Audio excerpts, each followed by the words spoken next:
राधे राधे दोस्तों, पौराणिक कथाओं के क्रम को आगे बढ़ाते हुए प्रस्तुत है आज की कथा। आज की कथा दोस्तों भक्तमाल जी से ली गई है, जिसमें आज का टॉपिक है विदुर और विदुरानी जी। जब श्री कृष्ण विदुर जी के घर जाते हैं तो क्या होता है, ये कथा मैं आपको अपने शब्दों में सुनाना चाहता हूँ। दोस्तों कृपया ध्यान से सुनें और कथा का आनंद उठाएं। श्री विदुर जी धर्मराज के अवतार थे। मांडव्य ऋषि के श्राप के कारण धर्मराज को विदुर के रूप में दासी के गर्भ से अवतार लेकर धृतराष्ट्र तथा पांडु का भाई होना पड़ा था। भगवान श्री कृष्ण के प्रति उनकी भक्ति भावना अनन्य थी। श्री कृष्ण पांडवों के दूत बनकर संधि का संदेश लेकर कुरु राज्य दुर्योधन से मिलने गए थे। दुर्योधन जानता था कि पांडवों पर श्री कृष्ण का बड़ा प्रभाव है, अतः नीति के अनुसार उसने श्री कृष्ण का स्वागत करने के लिए सारे नगर को तरह तरह से सजाया और भांति भांति के व्यंजन भोजन के लिए उनके सामने प्रस्तुत किए। श्री कृष्ण ने उनकी ओर देखा भी नहीं और विदुर जी के यहाँ आतिथ्य ग्रहण किया। जिस समय भगवान श्री कृष्ण विदुर जी के दरवाजे पर पहुंचे, उस समय उनकी स्त्री स्नान कर रही थी। आते ही श्री कृष्ण ने बाहर से आवाज लगाई।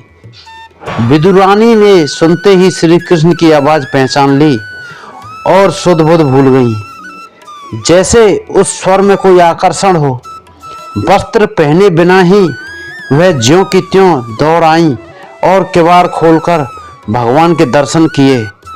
भगवान ने जब उनका यह हाल देखा तो झट से कमर से लिपटा हुआ पीतांबर उनके शरीर पर डाल दिया। अभी विदुरानी को होश आया, वह बड़ी लज्जित हुई और जल्द ही अंदर जाकर कपड़े पहन आई। इसके अनंतर वह श्री कृष्ण के पास आकर बैठ गई और खिलाने के लिए लाए हुए केलों को छील छील कर प्रेम में बेसुध होने के बाद गूदे के स्थान पर छिलके खिलाने लगी। इतने में पतिदेव श्री विदुर जी का आगमन हो गया। उन्होंने यह दृश्य देखा तो अपनी पत्नी पर बहुत झल्लाए। विदुरानी को जब अपनी भूल मालूम हुई तो उन्हें बड़ा कष्ट हुआ। प्रेमाधिक्य के कारण पत्नी से हुई भूल को विचार कर श्री विदुर जी महाराज भगवान को केले के गूदे खिलाने लगे। जब उनके हृदय को शांति मिली, फिर भी बार बार यही सोचते रहे कि इस स्त्री ने छिलका खिलाकर भगवान को बड़ा कष्ट दिया।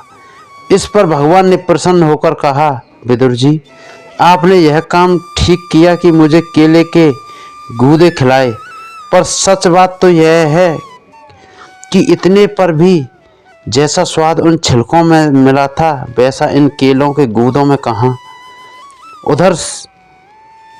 उधर विदुरानी अपने मन में कह रही थी, हाय इन हाथों को मैं कैसे काट डालूं, जिन्होंने गूदा तो फेंक दिया और छिलका खिला दिया। धन्य है विदुर और विदुरानी और धन्य है उनकी भक्ति। दोस्तों कैसी लगी आपको आज की कथा, कमेंट करके बताएं। जय जय श्री राधे।